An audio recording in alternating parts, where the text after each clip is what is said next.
Hello बच्चों, आप सभी का स्वागत है मेरे इस यूट्यूब चैनल में एक बार फिर से, जिसका नाम है CGIT गुरुजी। आज हम लोग बहुत इंपॉर्टेंट एक क्लास देखने वाले हैं, ठीक है, जिसमें हम लोग देखेंगे MySQL। ठीक है, MySQL में इसको मैं पूरा बेसिक से हम लोग देखेंगे कि DBMS क्या होता है, MySQL क्या होता है, SQL क्या होता है। ठीक है, हम लोग कैसे इसमें डेटाबेस बनाते हैं, कैसे इसमें हम लोग टेबल बनाते हैं, ठीक है, कैसे हम लोग MySQL को इंस्टॉल करेंगे, ये सारी चीज़ें हम लोग देखेंगे। इससे पहले अगर आप लोग ने मेरे चैनल को अभी तक सब्सक्राइब नहीं किया है तो आप लोग से निवेदन है कि इस चैनल को सब्सक्राइब करें और वीडियो को पूरा देखें, जिससे आपको अच्छे से समझ आ सके। ठीक है, तो चलिए शुरू करते हैं।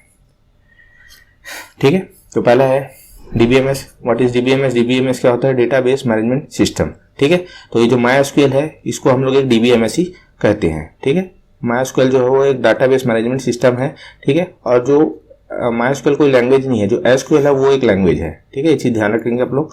ठीक है, फिर RDBMS क्या होता है? Relational database management system. ठीक है, डेटाबेस किसे कहते हैं? डेटाबेस किसे कहते हैं? बहुत इंपॉर्टेंट है ये। डेटाबेस किसे कहते हैं? Collection of tables. टेबल्स के जो समूह है, टेबल्स के जो समूह है उसको हम लोग क्या बोलते हैं? डेटाबेस बोलते हैं। ठीक है, फिर टेबल्स क्या होता है भाई? टेबल्स क्या होता है? Collection of records. Collection of records को हम लोग क्या बोलते हैं? टेबल्स बोलते हैं। ठीक है, in form of rose and columns. ठीक है, फिर रोज को हम लोग क्या बोलते हैं? टपल्स बोलते हैं, और कॉलम्स को हम लोग क्या बोलते हैं? एट्रीब्यूट बोलते हैं। ये आपको बहुत अच्छे से समझ में आएगा, मैं आगे प्रैक्टिकली बताऊंगा, आप लोग चिंता ना करें। ठीक है, ठीक है, तो हम लोग देखते हैं व्हाट इज MySQL। ठीक है, तो MySQL क्या है? MySQL इससे पहला पॉइंट है MySQL is a relational database management system. ठीक है, एक मैंने पहले बताया MySQL जो क्या है? एक डेटाबेस मैनेजमेंट सिस्टम है, ये कोई लैंग्वेज नहीं है। ठीक है, ये चीज आप लोग ध्यान रखेंगे। ठीक है, जो लैंग्वेज है वो इसकी SQL है, जो इसमें यूज होता है जो लैंग्वेज वो कौन सा है? SQL। ठीक है, हम लोग आगे चल के देखेंगे। MySQL इज, सेकंड पॉइंट देखते हैं, MySQL is open source and free software. ठीक है, ये ओपन सोर्स है और इसका जो सॉफ्टवेयर है ये फ्री है, इसमें किसी भी प्रकार के हमें पैसे देने की आवश्यकता नहीं होती है। ये वेबसाइट में जाकर इसे आप फ्री में डाउनलोड कर सकते हैं। ठीक है, तीसरा पॉइंट है MySQL is ideal for both small and large application. ये छोटे और लार्ज एप्लीकेशन दोनों बनाने के लिए बहुत ही यूजफुल है। ठीक है, यूजफुल होता है। MySQL is very fast, reliable, scalable and easy to use. MySQL बहुत ही ज़्यादा फास्ट होता है, रिलायबल होता है, विश्वास करने योग्य होता है। बड़े बड़े सिस्टम जब एप्लीकेशन बनाया जाता है तो उसमें डेटाबेस के रूप में इसका यूज होता है। ठीक है, MySQL is cross platform. Platform जहाँ पे भी आएगा उसको मतलब आप लोग ऑपरेटिंग सिस्टम से समझेंगे। और क्रॉस प्लेटफॉर्म यानी मतलब ये बहुत सारे ऑपरेटिंग सिस्टम को सपोर्ट करता है, जैसे हो गया आपका विंडोज, ठीक है, लाइनेक्स, ठीक है, एक्सेट्रा। इस टाइप का बहुत सारे ऑपरेटिंग सिस्टम में इसे आप यूज कर सकते हैं। ठीक है, सपोर्ट करता है। MySQL वाज फर्स्ट रिलीज इन 1995। ये सबसे पहले कब आया था? 1995 में इसे रिलीज किया गया था। ठीक है, MySQL is developed, distributed and supported by Oracle corporation. ठीक है, MySQL को किसने डेवलप किया था? ओरेकल कॉर्पोरेशन ने distributed and supported by Oracle. इसको बनाने वाली कंपनी कौन है? ओरेकल। ठीक है, सबसे लास्ट पॉइंट देखिए, MySQL इज नेम्ड आफ्टर को founder Monty wideness daughter my. ठीक है, तो एक इसका जो फाउंडर है, ठीक है, इस फाउंडर का क्या नाम था? इसका को फाउंडर है, उसका नाम क्या था? Monty wideness. इसकी बेटी का क्या नाम था? माय। ठीक है, इसकी बेटी का नाम था माय, तो उस माय से ही निकल के इसका नाम क्या हो गया है? MySQL। ठीक है, तो यहाँ तक आप लोगों को समझ में आ गया होगा। अगला पॉइंट देखते हैं, what is relational database. Relational भाई हमने देखा जो MySQL है, ठीक है, MySQL है वो क्या है? एक आपका रिलेशनल डेटाबेस मैनेजमेंट सिस्टम है। ठीक है, रिलेशनल डेटाबेस मैनेजमेंट सिस्टम। ठीक है, तो अब इसमें हम लोग देखेंगे रिलेशनल डेटाबेस क्या होता है। रिलेशन यानी होता है संबंध। रिलेशन यानी होता है संबंध। ठीक है, रिलेशन यानी होता है संबंध, तो संबंधित एक दूसरे से रिलेशनल डेटाबेस का मतलब क्या होता है? ठीक है, तो एक रिलेशनल डेटाबेस क्या होता है? टेबल्स के बीच में रिलेशनशिप को परिभाषित करता है। ठीक है, प्रत्येक टेबल एक दूसरे से कॉमन डेटा के आधार पर संबंधित होते हैं। ठीक है, जैसे अब एग्जांपल के लिए ये एग्जांपल दे रहे हैं हम लोग, एक स्कूल डेटाबेस हम लोग बना रहे हैं। ठीक है, स्कूल का एक वेबसाइट बनाना है, तो उसके लिए स्कूल का वेबसाइट बनाएंगे तो उसका जो भी डेटा होगा बच्चों का, फीस का, वो सब एक स्कूल नाम के डेटाबेस में सेव होगा। ठीक है, तो इसमें दो टेबल्स स्टूडेंट और फीस रखेंगे, तो स्टूडेंट और फीस नाम के जो टेबल के बीच का संबंध रोल नंबर कॉलम के कारण है। अभी देख लेते हैं हम कैसे है। ठीक है, ये एग्जांपल के लिए हमने जैसे बनाया हुआ है स्कूल का एक हमें सॉफ्टवेयर बनाना है, तो स्कूल में सॉफ्टवेयर बनाने के लिए पहले तो हमें स्टूडेंट की एंट्री करनी पड़ती है, फीस की एंट्री करनी पड़ती है। ठीक है, तो स्टूडेंट की एंट्री जब कोई बच्चा एडमिशन लेगा तो उसकी एंट्री हम लोग इस प्रकार करेंगे, जैसे पहले में roll number, name, email address और टोटल फीस। जैसे ही हम यहाँ पे ऐड रिकॉर्ड बटन पे क्लिक करते हैं तो ये डेटा कहाँ जाता है, यहाँ पर जो डेटा हमने डाला है, ठीक है, यहाँ पे जैसे हमने डाटा डाला है 101, ठीक है, राम, ठीक है, ईमेल आईडी, एड्रेस और टोटल फीस। तो ये डेटा ऐड रिकॉर्ड करने के बाद कहाँ जाता है, तो ये ऐड रिकॉर्ड में करने के बाद कहाँ जाता है, तो ये हमारे इसके पीछे होता है डाटाबेस, इसके पीछे होता है डाटाबेस। और डाटाबेस क्या होता है, कलेक्शन ऑफ टेबल्स। डेटाबेस क्या होता है, कलेक्शन ऑफ टेबल्स। तो अल्टीमेटली जो डाटा है ये किस में जाता है, टेबल में जाता है। ठीक है, वैसे ही फीस का एंट्री करेंगे, रोल नंबर, डेट, कौन से डेट में पटाया और अमाउंट, ठीक है, कितने रुपए पटाया। ठीक है, तो यहाँ पे भी ऐड रिकॉर्ड में जैसे ही क्लिक करेंगे तो ये वाला ऐड रिकॉर्ड का भी एंट्री किस में से जाके से होगा, टेबल में। ठीक है, यहाँ पे भी ऐड रिकॉर्ड में करेंगे तो ये किस में से होगा, एक टेबल में। ठीक है, तो ये कौन सा टेबल होगा, जैसे यहाँ पे स्टूडेंट की एंट्री कर रहे हैं तो स्टूडेंट टेबल में होगा। ठीक है, स्टूडेंट की एंट्री कर रहे हैं स्टूडेंट टेबल में होगा, यहाँ फीस की एंट्री कर रहे हैं तो फीस वाले टेबल पे एंट्री होगा। ठीक है, तो देख सकते हैं आप। ठीक है, collection of tables equal to database. Database किसे कहते हैं, कलेक्शन ऑफ टेबल्स को। ठीक है, तो यहाँ पे देख सकते हैं आप स्टूडेंट टेबल बना हुआ है और यहाँ पे फीस टेबल बना हुआ है। ठीक है, तो यहाँ पे देखिए आपने जैसे स्टूडेंट वाले एप्लीकेशन में आपने ऐड रिकॉर्ड में क्लिक किया, ठीक है, तो ये डेटा यहाँ पे जाके सेव हो गया है। ठीक है, तो ये टेबल के फॉर्म में। ठीक है, तो स्टूडेंट नाम का टेबल बना हुआ है, इसे हम लोग कहते हैं, ये जो है सामने दिख रहा है इसको आपको रो बोलेंगे और इसको क्या बोलेंगे, कॉलम।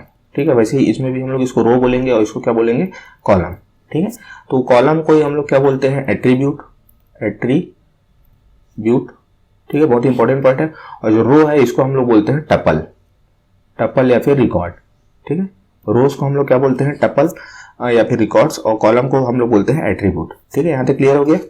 ठीक है, तो यहाँ पे जैसे हम लोग student roll number 101 Ram Raipur ram@gmail.com total fees. ठीक है, यहाँ पे एंट्री हो गया, वहां से जैसे ही क्लिक किए तो अब वैसे ही फीस की एंट्री यहाँ पे हो चुकी है। ठीक है, तो यहाँ तक मैं समझ में आ गया होगा मुझे लगता है आप लोगों को डेटाबेस क्या होता है, डेटाबेस कैसे काम करता है। ठीक है, फ्रंट एंड में सामने आपको जो भी दिखता है यूजर को दिखता है, यूजर को हमेशा सामने में जो एप्लीकेशन दिखता है, ठीक है, यूजर को हमेशा फ्रंट एंड दिखता है। ठीक है, लेकिन जो पीछे जो इसके पीछे जो ऐड रिकॉर्ड बटन को हम जब क्लिक करते हैं तो क्या होता है, वो कहाँ जाके से होता है, डेटाबेस में, तो उसी को ही हम लोग डेटाबेस बोलते हैं। ठीक है, और डेटाबेस अल्टीमेटली क्या होता है, कलेक्शन ऑफ टेबल्स होता है। ठीक है, डेटा जाके टेबल में सेव होता है और वो टेबल्स के कलेक्शन को हम क्या बोलते हैं, इन दोनों टेबल्स को हम अगर मिला देंगे तो ये स्कूल का एक पूरा डेटाबेस कहलाएगा। ठीक है, अब देते हैं हम लोग व्हाट इज एसक्यूएल। एसक्यूएल क्या है, एसक्यूएल एक लैंग्वेज है। ठीक है, एसक्यूएल क्या है, एक लैंग्वेज है। और जो माई एसक्यूएल है ये क्या है, एक डेटाबेस मैनेजमेंट सिस्टम है, RDBMS, relational database management system है। रिलेशनल डेटाबेस मैनेजमेंट सिस्टम हम समझिए ना, यहाँ पे रिलेशनल डेटाबेस मैनेजमेंट सिस्टम हम क्यों कह रहे हैं, क्योंकि देखिए यहाँ पे जो स्टूडेंट टेबल है और जो रोल फीस टेबल है, दोनों एक दूसरे से इन दोनों में रिलेशन होना बहुत आवश्यक है। तो वो रिलेशन कौन बना रहा है, रोल नंबर नाम का एक कॉलम बना रहा है। देखिए यहाँ पे भी रोल नंबर नाम का कॉलम है और यहाँ पे भी रोल नंबर नाम का कॉलम है। अगर इस फीस टेबल में रोल नंबर नाम का कॉलम होगा ही नहीं तो इन दोनों के बीच रिलेशन नहीं बनेगा, और रिलेशन नहीं बनेगा तो भाई हम फीस किसका पटाएंगे, जाहिर सी बात है हमको स्टूडेंट का ही पटाना है। तो स्टूडेंट को यूनिकली आइडेंटिफाई कौन सी कॉलम कर रहा है, तो वो रोल नंबर ही कर रहा है। ठीक है, इसलिए इसको रिलेशन डेटाबेस मैनेजमेंट सिस्टम कहा जाता है, क्योंकि जितने भी टेबल्स होते हैं वो आपस में एक दूसरे से क्या होते हैं, रिलेटेड होते हैं, संबंधित होते हैं। ठीक है, ठीक है, तो यहाँ तक समझ में आ गया एसक्यूएल क्या होता है, लैंग्वेज है, और मायस्क्यूएल क्या है, रिलेशनल डेटाबेस मैनेजमेंट सिस्टम है। एसक्यूएल का फुल फॉर्म देख लेते हैं हम लोग। एसक्यूएल का फुल फॉर्म होता है structured query language. Structured query language, SQL का फुल फॉर्म होता है स्ट्रक्चर्ड क्वेरी लैंग्वेज। ठीक है, SQL is the standard language of dealing with relational database. Relational database पर कार्य करने के लिए एसक्यूएल एक मानक भाषा है। एसक्यूएल लैंग्वेज का यूज होता है। ठीक है, SQL is used to insert, search, update, delete database records. ठीक है, डेटाबेस में कोई भी वैल्यू डालनी है, ठीक है, इंसर्ट करनी है, डिलीट करना है, सर्च करना है, अपडेट करना है, वो सब चीज़ के लिए कौन सी लैंग्वेज का यूज होता है, एसक्यूएल का। ठीक है, कीप इन माइंड डेट, देखिए यहाँ पे आपको एक अवेयरनेस दे रहा है, SQL keywords are not case sensitive. Is not case sensitive, case sensitive और नॉट केस सेंसिटिव का क्या मतलब होता है, ये नॉट केस सेंसिटिव है, इसका मतलब इसका क्या है, select is same as a capital select, ठीक है। मतलब आप इसमें आप ऐसे सेलेक्ट स्मॉल में लिखिए, ठीक है, या सेलेक्ट कैपिटल में लिखिए, ठीक है, इन दोनों को ये बराबर मानता है, ठीक है। अगर लेकिन ये केस सेंसिटिव लैंग्वेज होता तो अगर आप सिलेक्ट लिखेंगे और इससे काम हो रहा है, ठीक है, ये क्वेरी है, ठीक है, और आप अगर इसे आप कैपिटल सेलेक्ट करके लिख देते तो आपका काम नहीं करता अगर ये केस सेंसिटिव लैंग्वेज होता तो। लेकिन चूंकि ये क्या है, एसक्यूएल क्या है, एसक्यूएल क्या है, केस सेंसिटिव लैंग्वेज नहीं है, नॉट बोल रहा है ना, इसका मतलब आपका स्मॉल सेलेक्ट और कैपिटल सेलेक्ट दोनों ही इक्वल है। इसमें आपको ये ध्यान देने की जरूरत नहीं है कि मैं कैपिटल लेटर में लिख रहा हूँ या स्मॉल लेटर में लिख रहा हूँ क्वेरीज को, तो इससे आपको फर्क नहीं पड़ेगा, ठीक है। आपका जो कोड है वो सक्सेसफुली रन करेगा क्वेरी, ठीक है। अब अगला पॉइंट देखते हैं, how to install MySQL. MySQL को इंस्टॉल कैसे किया जाता है, ठीक है। तो माई एसक्यूएल को इंस्टॉल करने के लिए सबसे पहले आप गूगल में जाइए, गूगल में क्लिक कीजिए how to install download MySQL software, ठीक है। तो वहाँ से आपको ये वाला एक वेबसाइट का लिंक मिलेगा, ठीक है। फिर वहाँ पे जाके आप इसे, क्योंकि ये फ्री और ओपन सोर्स सॉफ्टवेयर है, इसके लिए आपको किसी प्रकार की पैसे देने की आवश्यकता नहीं पड़ती है, ठीक है। इसका लेटेस्ट वर्जन कौन सा है, MySQL 8.0 है, और ये कब रिलीज हुआ था, लेटेस्ट वर्जन है 19 अप्रैल 2018 में ये रिलीज हुआ था, जो अभी तक चल रहा है, ठीक है। फिर इसके बाद आप जैसे ही आप इसको यहाँ से आप डाउनलोड कर लेंगे, ठीक है, डाउनलोड करने के बाद आप उसे क्या कर लेंगे, इंस्टॉल करेंगे। फिर वहाँ पे आपको क्या पूछेगा, यूजर नेम और पासवर्ड सेट करने के लिए पूछेगा, ठीक है, कि उसका जो MySQL का जो रूट यूजर है उसका यूजर नेम और पासवर्ड क्या होगा। तो डिफॉल्ट रूप से जो यूजर नेम होता है वो क्या होता है, आपका रूट होता है, यूजर नेम आपका क्या होता है, रूट होता है, और पासवर्ड आप अपने हिसाब से सेट कर लेंगे, ठीक है। पासवर्ड आप लोग अपने हिसाब से सेट कर लेंगे, ठीक है, डिफॉल्ट रूप से। लेकिन यूजर नेम क्या होता है, रूट, ठीक है। और उसके बाद आप क्या करेंगे, पाथ वेरिएबल सेट कर लेंगे, ठीक है। मैं आगे बताऊंगा कैसे पाथ वेरिएबल सेट करते हैं, ठीक है। ये देखिए हमने गए यहाँ पे, ये वेबसाइट में चले गए, ठीक है। यहाँ पे वेबसाइट में जाने के बाद आपको MySQL कम्युनिटी डाउनलोड दिखेगा। यहाँ पे आप इसमें ऊपर वाला को नहीं करेंगे, नीचे वाले को करेंगे, ठीक है। Windows x86 32 bit MSI installer, ठीक है। यहाँ पे 437 MB का है, यहाँ से आप इसे डाउनलोड कर लेंगे, ठीक है। और इसका देख सकते हैं आप वर्जन, MySQL इंस्टॉलर 8.0.31 इसका लेटेस्ट वर्जन है, ठीक है। अब यहाँ पे आप एक पॉइंट ध्यान देंगे, यहाँ पे मैंने बोला था सेट पाथ वेरिएबल या एनवायरनमेंट वेरिएबल आपको सेट करना पड़ेगा, ठीक है, जब इंस्टॉल करेंगे उसके बाद, ठीक है। तो यहाँ पे आप क्या है, बिफोर सेटिंग पाथ वेरिएबल, आप एनवायरनमेंट वेरिएबल सेट नहीं करेंगे तो क्या नुकसान है, ठीक है।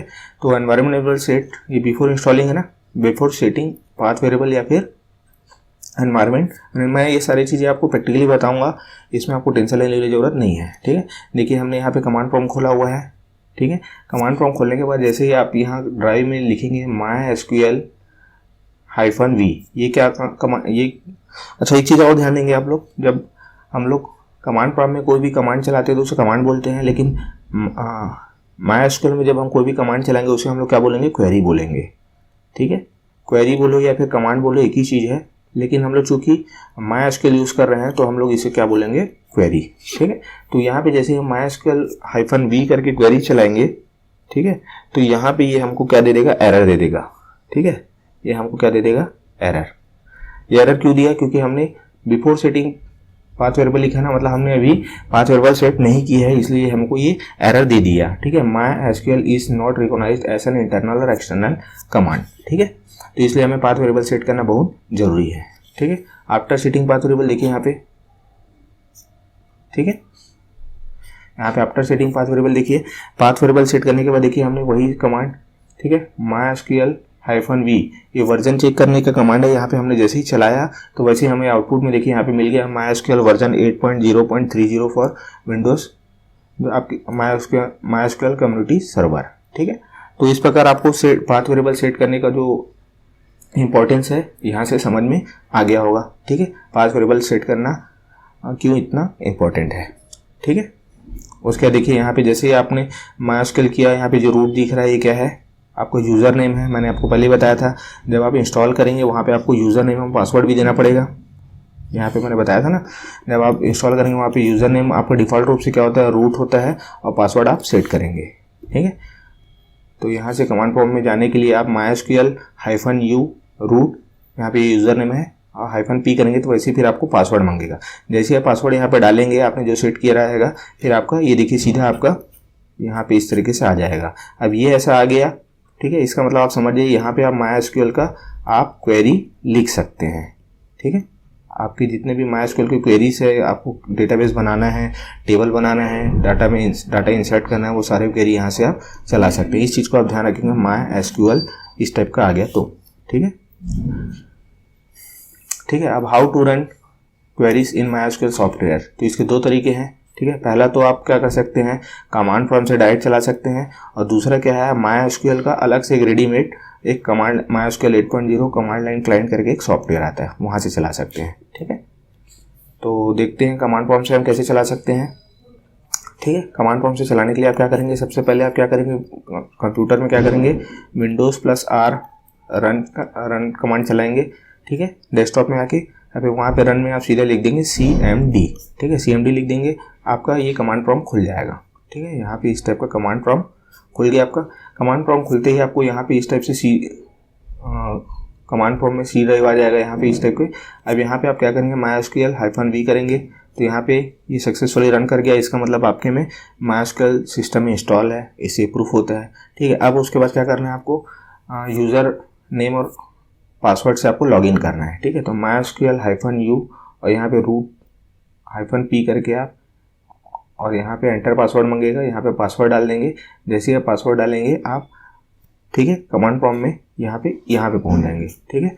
और जैसे ही ये वाला इस टाइप का आ गया, MySQL ऐसा ब्रैकेट करके लिखा हुआ आ गया, इसका मतलब क्वेरी और कमांड ऑफ MySQL यहाँ पे आप चला सकते हैं, क्वेरी या फिर कमांड ऑफ MySQL। तो इस तरीके से आप, ठीक है, यहाँ पे आप पहुँच जाएंगे MySQL के एनवायरनमेंट में, ठीक है। और यहाँ से आप MySQL की कमांड चला सकते हैं। तो ये पहला मेथड हो गया, ठीक है, how to get out of MySQL, ठीक है। अब जैसे आपने MySQL यहाँ पे आ गए, ठीक है। अब आपको इससे बाहर निकल के सीधा फिर कहाँ जाना है, कमांड प्रॉम्प्ट में जाना है। तो सीधा आप एग्जिट लिख दीजिए, ठीक है, 3 वेज होते हैं, या फिर क्विट लिख दीजिए या फिर Ctrl-Z कर दीजिए, ठीक है। ये सेम आपको पाइथन में भी था, आपने ध्यान दिया होगा।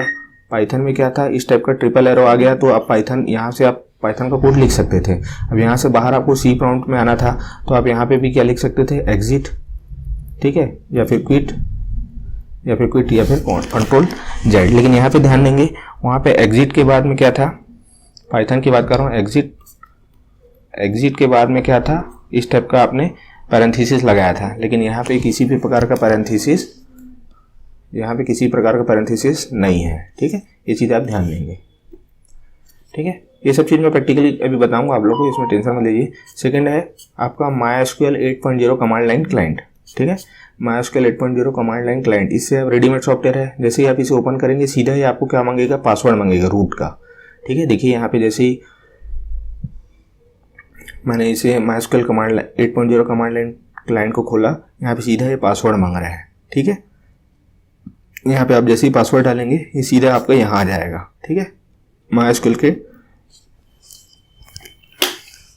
एनवायरनमेंट में एंट्री हो जाएगा।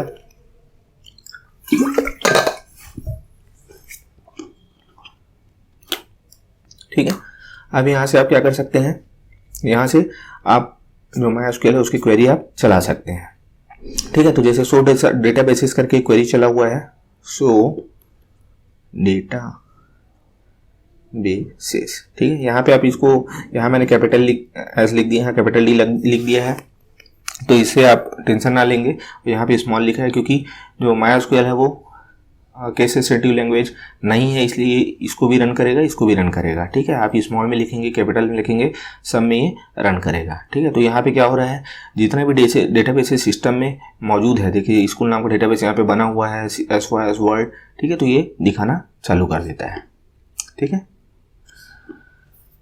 तो अब फाइनल हम लोग आते हैं हाउ टू क्रिएट डेटाबेस, ठीक है। आप टेंशन मत लीजिए, अभी मैं इसका प्रैक्टिकली आपको बताऊंगा, ठीक है, कि कैसे करेंगे। अभी आप थोड़ा थ्योरी समझ लीजिए ऊपर से कि ऐसा ऐसा करना है, ऐसा ऐसा होगा, ठीक है। हाउ टू क्रिएट डेटाबेस कैसे बनाएंगे, तो सबसे पहले आप देख लीजिए शो डेटाबेसेस करके। शो डेटाबेसेस क्या करता है, यहाँ पे हमारे सिस्टम में जितने भी डेटाबेस पहले से बने हुए हैं उसे हमें दिखाने का काम करता है। तो जैसे ही शो डेटाबेसेस किया, हमें यहाँ पे इस टाइप से डेटाबेस हमें सब दिखा रहा है, information, schema, MySQL, performance, Sakila, SYS, world, ये जो 6 प्रकार के जो आपके डेटाबेसेस है ये पहले से आपके सिस्टम में मौजूद होते हैं, आपके इंस्टॉल करते ही, इसे हम लोग नहीं बनाते हैं। ठीक है, अब हमें डेटाबेस बनाना है तो हम लोग क्या कमांड लिखते हैं, क्रिएट डेटाबेस और डेटाबेस का नाम। ठीक है, तो हमें डेटाबेस का नाम क्या था, स्कूल। ठीक है, तो इसलिए हमने क्या लिखा, क्रिएट डेटाबेस, और यहाँ पे डेटाबेस का नाम स्कूल लिख दिया। ठीक है, तो यहाँ से जैसे ही क्वेरी ओके हुआ, देखिए यहाँ पे क्वेरी ओके हुआ, मतलब हमारा जो डेटाबेस है वो इंसर्ट हो चुका है। ठीक है, अब हमें क्या करना है, how to create table. How to create table, तो टेबल बनाने के लिए हमें क्या करना पड़ेगा, सबसे पहले उस किस डेटाबेस में हमें टेबल बनाना है ये हमें सिस्टम को बताना पड़ेगा। ठीक है, तो यहाँ पे ये देखिए, ये लाइन देखिए। ठीक है, हमने क्या किया, यूज लिखा और फिर डेटाबेस का नाम लिखा। ठीक है, यूज लिखा और डेटाबेस का नाम लिखा स्कूल करके, तो मतलब इसका मतलब क्या हो गया, हम डेटाबेस के अंदर घुस चुके हैं। ठीक है, अगर हम इसको ऐसा नहीं लिखेंगे तो फिर हमें सिस्टम एरर दे देगा कि हम टेबल बना रहे हैं तो कौन से डेटाबेस के अंदर बना रहे हैं, क्योंकि मैंने आपको शुरुआत में ही बताया है कि जब स्कूल नाम का डेटाबेस बन रहा है तो उसमें स्टूडेंट और फीस नाम के 2 टेबल्स हैं। अब आपको स्टूडेंट नाम का टेबल बनाना है तो उसके लिए आपको उस डेटाबेस स्कूल के अंदर आपको घुसना पड़ेगा। ठीक है, तो यहाँ पे हमने क्या किया, यूज स्कूल किया, हम डेटाबेस के अंदर आ गए। ठीक है, माय स्कूल में हम शो टेबल्स नाम का कमांड चला है, यहाँ पे देखिए।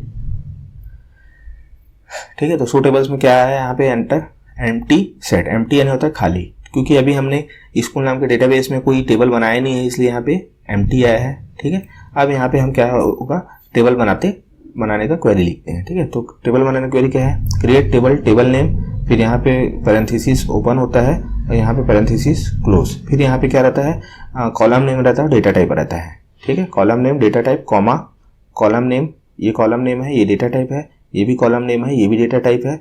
उसी प्रकार रोल नंबर भी कॉलम का नाम है और ये उस कॉलम का डेटा टाइप है। ठीक है, अब ये रोल नंबर, नेम और एड्रेस। ठीक है, समझिए, तो क्रिएट टेबल स्टूडेंट, फिर parenthesis role number int, comma, name varchar 20 और एड्रेस करके varchar 20। ठीक है, तो यहाँ पे जो स्टूडेंट है वो टेबल नेम है, रोल नंबर क्या है, कॉलम नेम है, नेम भी क्या है, कॉलम नेम है, एड्रेस भी क्या है, कॉलम नेम है, इंट क्या है, डेटा टाइप है, varchar क्या है, डेटा टाइप है, और varchar भी क्या है, डेटा टाइप है। ठीक है, तो how to see the table structure, अब हमने टेबल बना दिया है। ठीक है, तो 100 टेबल अब हमने किया, तो देखिए टेबल से नहीं स्कूल करके यहाँ पे दिखा रहा है, स्टूडेंट नाम का टेबल बन चुका है। ठीक है, अब स्टूडेंट नाम का टेबल बन गया, उसके बाद हमने देखना है कि हमने जो टेबल बनाया है उसमें कौन कौन से डेटा टाइप हमने यूज़ किया है, फिर से देखना है। तो हम लोग क्या लिखेंगे यहाँ पे, DESC है ना, स्टूडेंट, डिस्क्राइब भी लिख सकते हो, DESCRIBE ये भी लिख सकते हो, और दूसरा क्या लिख सकते हो, इसका शॉर्ट फॉर्म क्या है, DESC। ठीक है, और यहाँ पे फिर आप क्या लिख देंगे, टेबल का नाम। ठीक है, यहाँ पे आप क्या लिख देंगे, टेबल का नाम, तो स्टूडेंट टेबल का नाम था।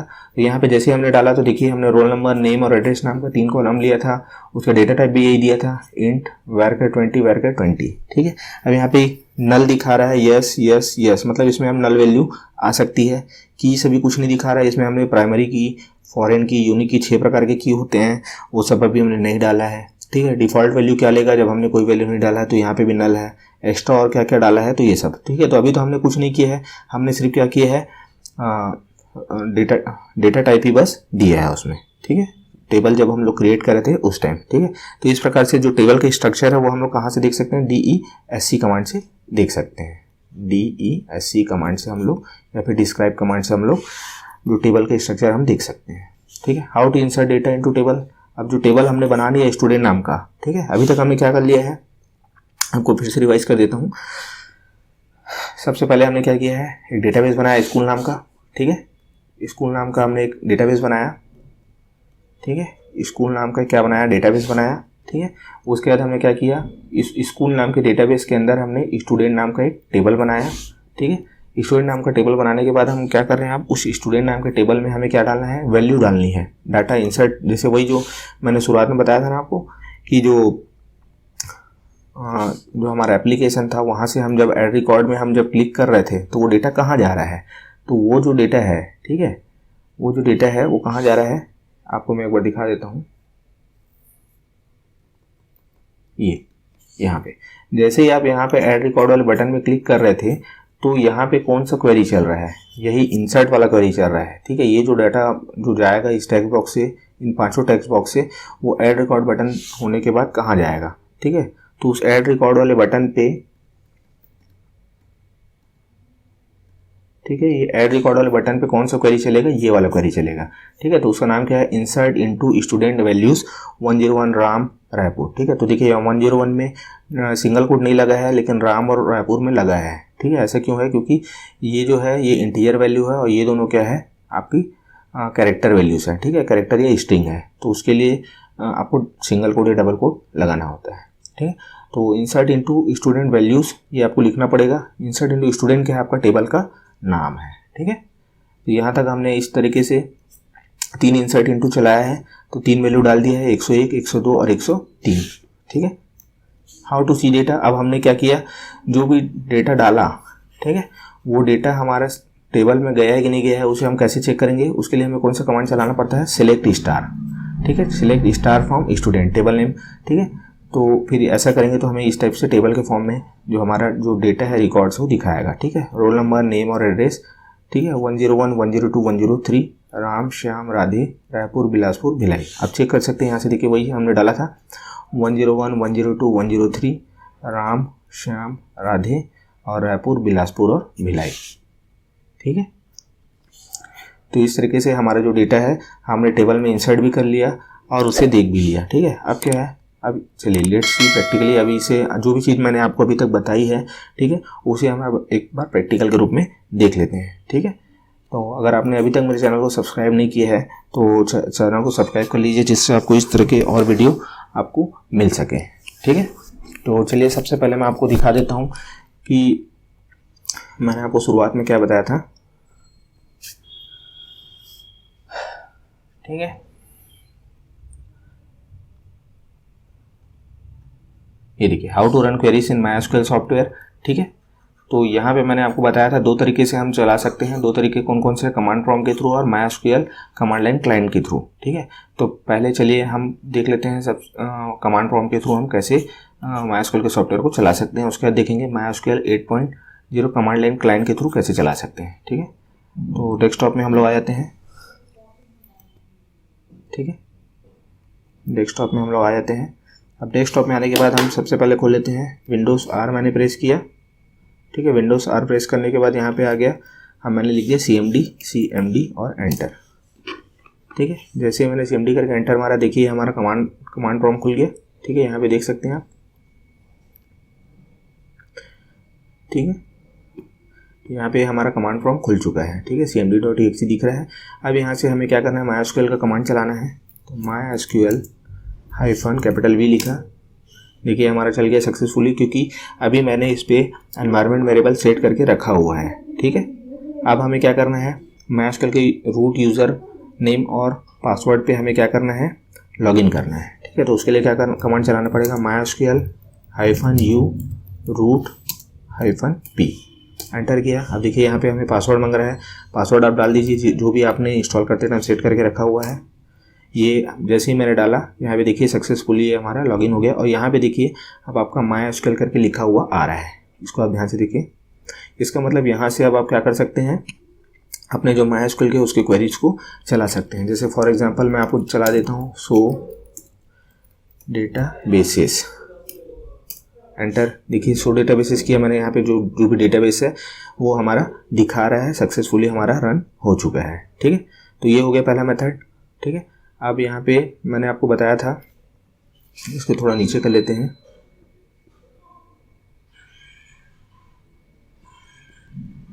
ठीक है। अब हमें क्या करना है, इस MySQL से बाहर आके सीधे हमें कहाँ जाना, कमांड प्रॉम्प्ट पे।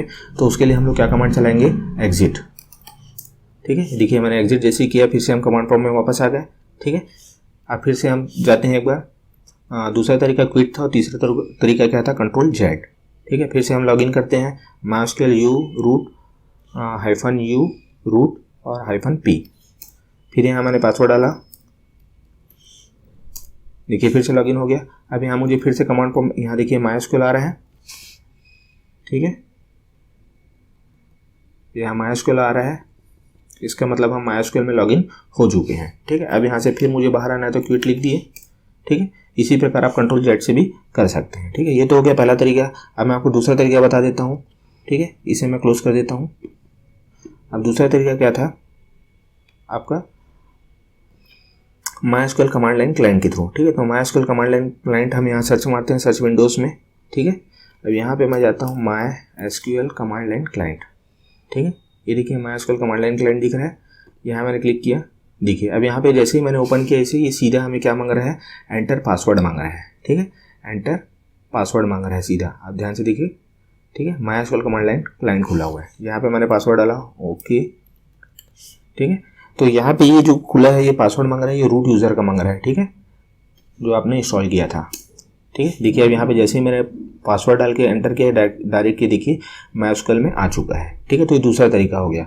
ठीक है, आपको जो अच्छा लगे आप वहाँ से कर सकते हैं। यहाँ पे मैं आपको कमांड चला के दिखा देता हूँ, सो डेटाबेसेस। ठीक है, देखिए यहाँ पे भी वही डेटाबेसेस आ रहा है जो कमांड लाइन क्लाइंट में आया था। ठीक है, तो यहाँ से मैं एग्जिट आऊँगा, तो यहाँ से मैं अगर एग्जिट करूँगा तो ये पूरा एप्लीकेशन ही क्लोज कर देगा। ठीक है, क्योंकि ये कमांड लाइन क्लाइंट नहीं है, सीधा क्या है, कमांड प्रॉम्प्ट नहीं है, ये क्या है, MySQL का खुद का कमांड लाइन क्लाइंट है। ठीक है, तो यहाँ से मैं एग्जिट करूँगा तो तुरंत एग्जिट हो जाएगा। ठीक है, ठीक है, यहाँ तक मुझे लगता है आपको समझ में आ गया होगा। मैंने आपको बताया था कमांड प्रॉम्प्ट से कैसे रन करा सकते हो और MySQL 8.0 कमांड लाइन क्लाइंट से कैसे रन करा सकते हैं। ठीक है, फिर ये भी हमने देख लिया। ठीक है, how to get out of MySQL। ठीक है, अब हम सीधे देखते हैं डेटाबेस हम कैसे बनाएंगे। ठीक है, तो उसके लिए हम विंडोज R करके कमांड प्रॉम्प्ट से ही खोल लेते हैं। ठीक है, कमांड प्रॉम्प्ट खोल लिया हमने। यहाँ से आप क्या करेंगे, MySQL -u रूट और -p ये प्रेस किया। अब आपको पासवर्ड मांगेगा, ये आपको पासवर्ड मांग रहा है, पासवर्ड डाल दीजिए आपने, 1 2 3। ठीक है, यहाँ पे देखिए आपका लॉगिन हो गया। अब आपको क्या करना है, डेटाबेस क्रिएट करना है, सो डेटाबेसेस। ठीक है, डेटाबेस देख लीजिए आप, अभी आपको कौन कौन सा डेटाबेस दिखा रहा है। ठीक है, ये आपका 6 डेटाबेस आपको पहले से ही दिखाएगा। ठीक है, जब आप MySQL का सॉफ्टवेयर इंस्टॉल करेंगे। ठीक है, तो डेटाबेस बनाने के लिए आप क्या करेंगे, क्रिएट डेटाबेस स्कूल। देखिए आपने ऐसा लिख दिया क्रिएट डेटाबेस स्कूल, तो आपका स्कूल नाम का डेटाबेस जो है वो बन जाएगा। ठीक है, क्वेरी ओके किया। अब हम देख लेते हैं हमारा डेटाबेस बना है कि नहीं बना है, तो शो डेटाबेसेस एंटर। जैसे देखिए हमने शो डेटाबेसेस किया, देखिए यहाँ पे ये जो दिख रहा है। ठीक है, पहले वाले डेटाबेस में हमें कोई भी स्कूल नाम का डेटाबेस नहीं दिख रहा है, लेकिन यहाँ पे देखिए हमारा स्कूल नाम का डेटाबेस यहाँ पे आ चुका है। ठीक है, इसका मतलब हमारे स्कूल नाम का डेटाबेस बन चुका है। ठीक है, अब हमें क्या करना है, स्कूल नाम का डेटाबेस बन गया। अब स्कूल नाम के डेटाबेस के अंदर हमें टेबल बनाना है स्टूडेंट नाम का, तो उसके लिए मैंने बताया था आपको क्या करना पड़ेगा, यूज स्कूल। ठीक है, ऐसा करने से क्या होगा, आप डेटाबेस के उस डेटाबेस के अंदर चले जाएंगे। ठीक है, डेटाबेस चेंज हो गया। अब इसके बाद आपको क्या करना है, टेबल्स बनाना है। ठीक है, तो पहले आप देख लीजिए शो टेबल्स करके, इसके अंदर कोई टेबल पहले से तो नहीं है, जाहिर सी बात है, हालांकि हो गई नहीं क्योंकि हमने तो स्कूल नाम का डेटाबेस अभी बनाया है, तो उसके अंदर तो हमने कोई टेबल डाला ही नहीं है। ठीक है, तो शो टेबल देख लेते हैं, एम्प्टी सेट दिखा रहा है। अब हमें इसके अंदर क्या बनाते हैं, table. Create table student roll number int name varchar 20 address varchar 20। ये डेटाबेस का नाम है। Roll column name data type, column name data type, column name data type. ठीक है, उसके बाद हम सेमीकोलन दे देंगे और एंटर। देखिए जैसे हमने एंटर किया क्वेरी ओके आ गया, क्वेरी ओके आ गया, इसका मतलब हमारा टेबल बन चुका है। ठीक है, अब शो टेबल्स करके हम देख लेते हैं। अब देखिए हमने शो टेबल जैसे ही किया, यहाँ पे देखिए टेबल्स इन स्कूल नाम का स्टूडेंट नाम का एक टेबल बन चुका है। ठीक है, यहाँ तक क्लियर है। अब हमें क्या करना है, इस टेबल स्टूडेंट के अंदर हमें क्या डालना है, डेटा की एंट्री करना है। ठीक है, तो उसके लिए हमें क्या करना पड़ेगा, ठीक है, इंसर्ट इनटू कमांड चलाना पड़ेगा। Query insert into student values, ठीक है, 101 कॉमा राम। ठीक है, फिर एड्रेस में हम डाल देते हैं रायपुर। ठीक है, ये हो गया, एंटर। देखिए क्वेरी ओके हो गया, 1 रो अफेक्टेड हो गया, 1 रो एक रो इंसर्ट हो चुका है। फिर हमको करना है, तो यहाँ से अप डाउन का जो एरो होता है कीबोर्ड में, उसे आप प्रेस करेंगे तो जो आपके पिछले कमांड से वो आते जाते हैं। ठीक है, फिर इंसर्ट इनटू स्टूडेंट वैल्यूज़। अब यहाँ पे हम क्या कर लेते हैं, रोल नंबर 102 डाल लेते हैं, श्याम भिलाई। ठीक है, यहाँ पे मैं एंटर किया। ठीक है, अब उसके बाद तीसरा वैल्यू डालते हैं हम, राधे बिलासपुर। ठीक है, यहाँ पे एंटर करता हूँ मैं। देखिए अब यहाँ तक हमारे क्या हो गया है, 101, 102, 103 तीन रोल नंबर के हमने डेटा स्टूडेंट की डेटा एंट्री कर दी है। ठीक है, अब हमें देखना है कि ये एंट्री हुई है कि नहीं हुई है। तो उस डेटा देखने के लिए हमें कौन सा क्वेरी चलाना पड़ता है, select star from table name. ठीक है, तो टेबल नेम हमारा क्या है, स्टूडेंट। एंटर किया। ठीक है, अब देखिए यहाँ पे हमें क्या हो रहा है, एरर दे रहा है। क्यों एरर दे रहा है, क्योंकि देखिए सेलेक्ट स्टार फ्रॉम के बाद मुझे गलती से एस लग गया है। ठीक है, इसलिए एरर दे रहा है। ठीक है, तो इसे हम सही कर लेते हैं, फ्रॉम के बाद एस को हटा देते हैं, एंटर। ठीक है, ठीक है, तो यहाँ पे देखिए सिलेक्ट स्टार फ्रॉम स्टूडेंट किया, तो यहाँ पे देखिए आपका रोल नंबर, नेम और एड्रेस 101, 102, 103 राम श्याम राधे रायपुर भिलाई बिलासपुर, ये स्टेप का आपको दिखा रहा है। ठीक है, तो ठीक है, इस प्रकार आपने देख लिया। अब जैसे मुझे क्या करना है, यहाँ तक मैंने आपको जो क्लास में अभी जो बताया शुरुआत में थ्योरी में, उतना तो मैंने कंप्लीट कर दिया है। चलिए मैं इसमें आगे थोड़ा और ऐड कर देता हूँ कि जैसे मान लो आपको इस डेटा को डिलीट करना है। ठीक है, तो डिलीट करना है तो उसके लिए सीधा आप लिख दीजिए delete from student where roll number equal to 101। ठीक है, अब यहाँ पे जैसे ही आप ऐसा करेंगे तो स्टूडेंट नाम के टेबल से जो डेटा है 101 रोल नंबर का, वो क्या हो जाएगा, डिलीट हो जाएगा। ठीक है, एंटर किया। देखिए क्वेरी ओके हो गया। अब आप इसको सेलेक्ट स्टार फ्रॉम स्टूडेंट करके देखिए, यहाँ से रोल नंबर 101 वाला जो डेटा है वो गायब हो चुका है। ठीक है, इसी प्रकार अगर आपको सारे डेटा खाली करना है, ठीक है, तो आप क्या करेंगे, डिलीट स्टार फ्रॉम स्टूडेंट। ठीक है, आप यहाँ पे कंडीशन डालिए ही मत वेयर करके। वेयर कमांड क्या यूज़ करता है, वेयर कमांड से हम क्या करते हैं, कंडीशन डालते हैं। ठीक है, वेयर से हम क्या डालते हैं, कंडीशन डालते हैं। ठीक है, रोल नंबर बताते हैं कि कौन से डेटा को हमको डिलीट करना है। ठीक है, तो डिलीट फ्रॉम स्टूडेंट करेंगे। ठीक है, तो यहाँ पे क्या हो रहा है, अच्छा डिलीट स्टार लिख दिया मैंने, ऐसा नहीं होता, डिलीट फ्रॉम स्टूडेंट होता है सीधा, सॉरी, है ना। तो यहाँ पे आएगा डिलीट फ्रॉम स्टूडेंट। ठीक, एंटर किया। देखिए क्वेरी ओके, 2 रोज अफेक्टेड। अब हम सेलेक्ट स्टार फ्रॉम स्टूडेंट करके देखते हैं। अब देखिए सेलेक्ट स्टार फ्रॉम स्टूडेंट, ये करके देखते हैं। ठीक है, देखिए यहाँ पे हमारा आउटपुट में क्या आ रहा है, देखिए सेलेक्ट स्टार फ्रॉम स्टूडेंट करके देखा, हमारा आउटपुट में क्या आ रहा है, एम्प्टी सेट। ठीक है, तो आशा करता हूँ आपको आज का वीडियो समझ में आया होगा। ठीक है, और आपको अगर वीडियो इस क्लास में आपको थोड़ा बहुत भी समझ में, आपको थोड़ा बहुत भी लाभ मिला, तो मेरे चैनल को सब्सक्राइब करके रखिए, जिससे आपको आने वाले समय में इस प्रकार के वीडियो और मिल सके। ठीक है, तो मिलते हैं नेक्स्ट वीडियो में। जय हिंद, जय भारत।